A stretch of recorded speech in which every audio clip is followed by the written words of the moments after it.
నగరంలో నకిలీ food inspector హల్చల్ చేశాడు.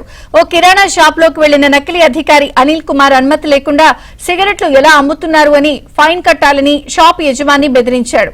గమనించిన డీఎస్పీ కార్యాలయ సిబ్బంది నిందితుడి ఐడీ కార్డును పరిశీలించి అది ఫేక్ ఐడీగా గుర్తించారు. నిందితుడు మద్యం మత్తులో ఇన్స్పెక్టర్ అంటూ దుకాణాల్లో తనిఖీలు చేస్తూ డబ్బులు వసూలు చేస్తున్నట్లు గుర్తించిన పోలీసులు అతన్ని అదుపులోకి తీసుకున్నారు. షాప్ యజమాని బెదిరించాడు. గమనించిన డీఎస్పీ కార్యాలయ సిబ్బంది నిందితుడి ఐడీ కార్డును పరిశీలించి అది ఫేక్ ఐడీగా గుర్తించారు.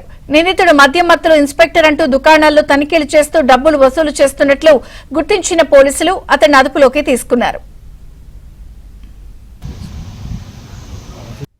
గమనించిన డీఎస్పీ కార్యాలయ సిబ్బంది నిందితుడి ఐడీ కార్డును పరిశీలించి అది ఫేక్ ఐడీగా గుర్తించారు. నిందితుడు మద్యం మత్తులో ఇన్స్పెక్టర్ అంటూ దుకాణాల్లో తనిఖీలు చేస్తూ డబ్బులు వసూలు చేస్తున్నట్లు గుర్తించిన పోలీసులు అతన్ని అదుపులోకి తీసుకున్నారు.